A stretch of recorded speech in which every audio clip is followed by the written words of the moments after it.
Tape www.suividécole-au-sénégal.com.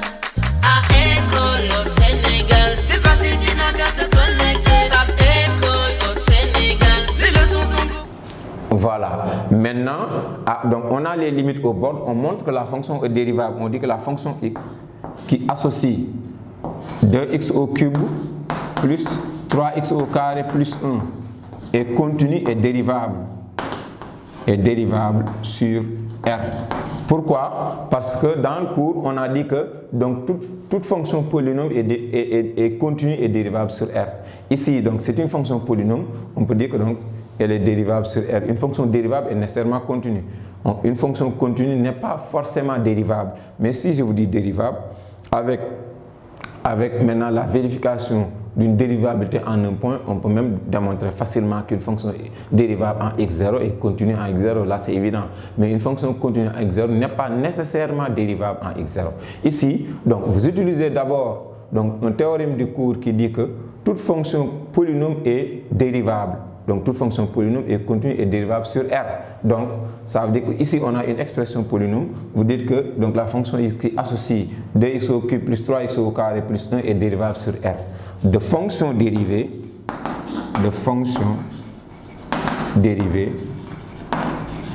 x qui associe, je vais l'appeler f' de x. À la ligne, et là, on calcule f' de x.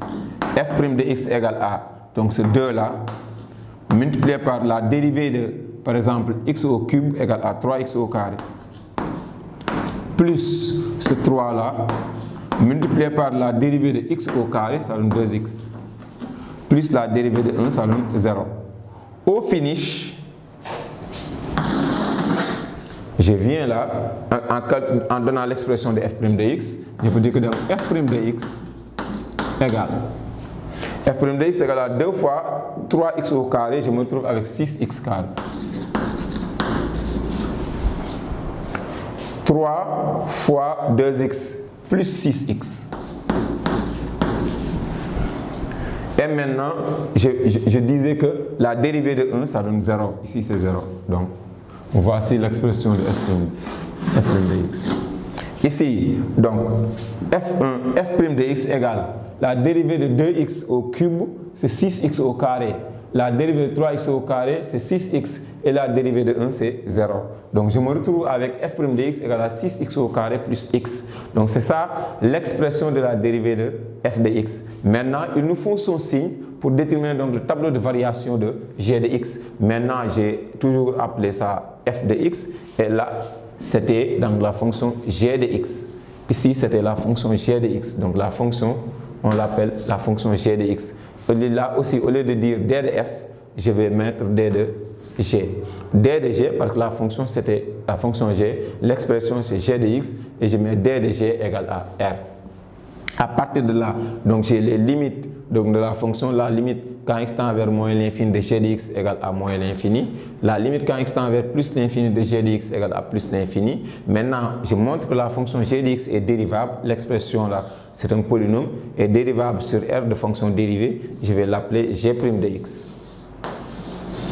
À partir de la g' de x, voici son expression. Et pour déterminer son signe, je me pose l'expression de g' de x, c'est 6x au carré plus 6x égale à 0.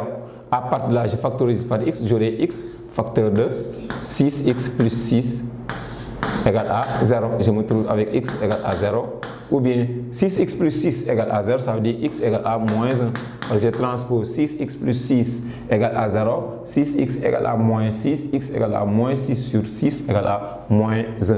À partir de là, je peux faire une pierre deux coups. Donc parce que voici les valeurs prises par x. C'est moins l'infini plus l'infini. À partir de là, donc la valeur la plus petite d'abord, c'est moins 1. Et la valeur la plus grande, c'est 0 pour f' de x. F' de x. Ou pour g' de x, j'ai l'habitude de manipuler f de x. Là, on l'appelle g' de x. Et maintenant, là, on met g seulement, donc les variations. Et maintenant, donc, c'est un trinôme du second degré, 6x au carré plus 6x. Donc je remplis donc, le tableau de signes d'un trinôme du second degré, il y a deux solutions distinctes. Ça veut dire que nécessairement delta était positif. Là aussi, on pouvait passer par delta sans la factorisation. On a appris depuis très longtemps qu'un trinôme du second degré, si c égale à 0, on peut factoriser directement par x. Et l'une des racines est nulle, l'autre racine, donc ça va être déterminé donc, par une équation de degré 1. Mais donc on pouvait aussi passer par delta. Delta c'est b au carré moins 4ac. On se retrouve avec 6x au carré moins 4 fois 6 fois 0 parce que delta c c'est égal à 0. Ça veut dire que delta égale à 36. Donc racine de delta égale à 6 et x1 égale à, on va retrouver 0, x2 égale à moins 1. À partir de là, donc, on a delta positif, le signe du trinôme, donc c'est du signe de a à l'extérieur des racines et signe de moins a à l'intérieur. À partir de là, donc qu'est-ce qu'on fait? Donc 6x plus 6 est positif donc à l'extérieur des racines et donc négatif à l'intérieur. Et je vais mettre donc les variations croissantes ici parce que G' est positif, ça veut dire que G est croissante. G' est négatif, G est décroissante. G' est positif aussi, G est croissante. Et je remplis les limites. La limite quand x tend vers moins l'infini de G de x, donc je ne fais que lire, c'est égal à moins l'infini. La limite quand x tend vers plus l'infini de G de x, je ne fais que lire, c'est égal à plus l'infini. Et maintenant, il me faut G de moins 1 et G de 0. Là, je calcule facilement. G de moins 1 égale.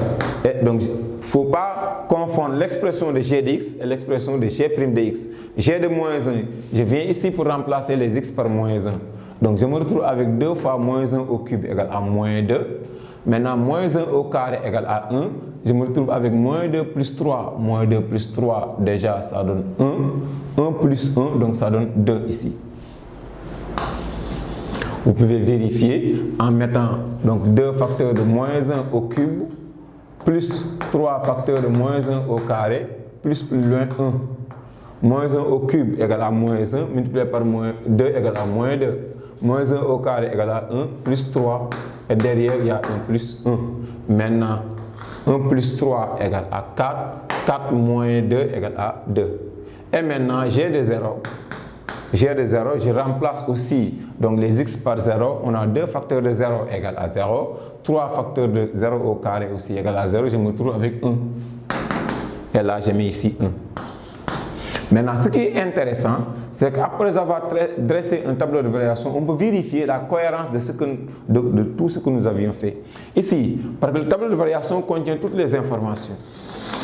Je vous ai dit qu'au niveau de la première ligne, on doit retrouver le domaine de définition. Ici, voici les valeurs prises par x. C'est de moins l'infini à plus l'infini. On n'a pas de double barre. Donc, ça veut dire que ici, donc la fonction est définie sur R. Maintenant aussi, G' de x, on n'a pas de double barre. Ça veut dire que la fonction est dérivable sur R. Maintenant, ici, on a donc le signe de la dérivée. Et maintenant, si on avait des doubles barres au niveau de la dérivée, ça veut dire que la fonction n'est pas dérivable en ces points-là. Et si ce n'est pas dérivable en ces points, ça veut dire que G' n'est pas défini en ces points. Parce qu'il faut savoir que le domaine de dérivabilité d'une fonction f, c'est le domaine de définition de sa dérivée, donc f' de x.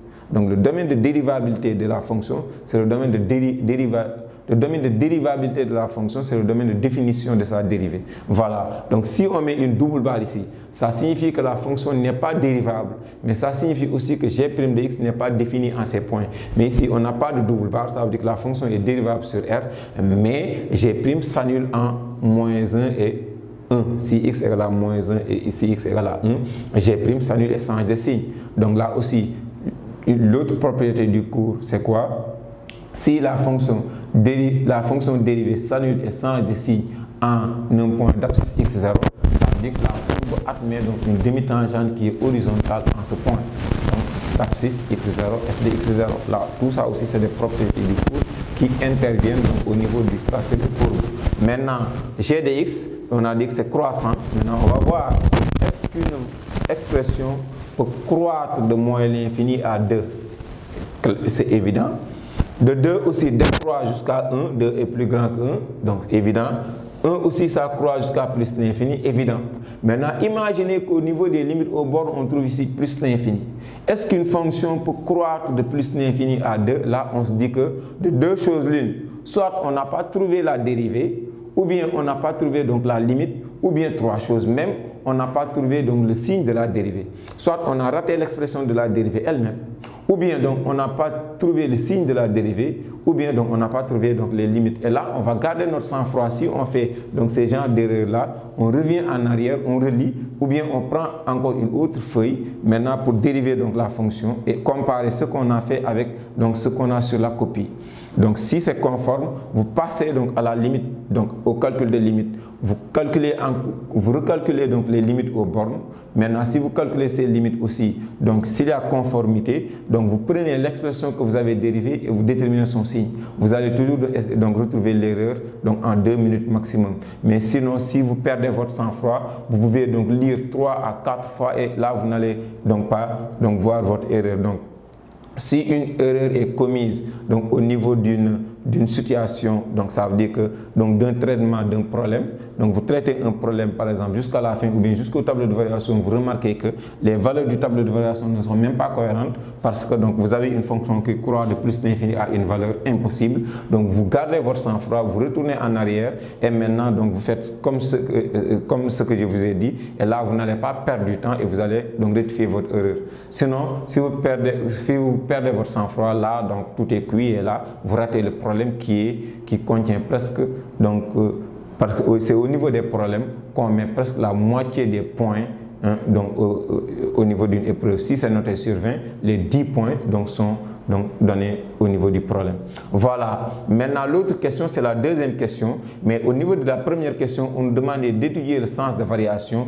Voilà. Donc le sens de variation de la fonction est présenté comme ça. Donc la fonction est croissante ici, décroissante, croissante suivant donc ces intervalles-là. Donc présenté sous forme de tableau, ce sera donc plus facile à répondre donc aux autres questions suivantes parce qu'on a déjà le tableau de variation de la fonction g de x. Voilà, merci.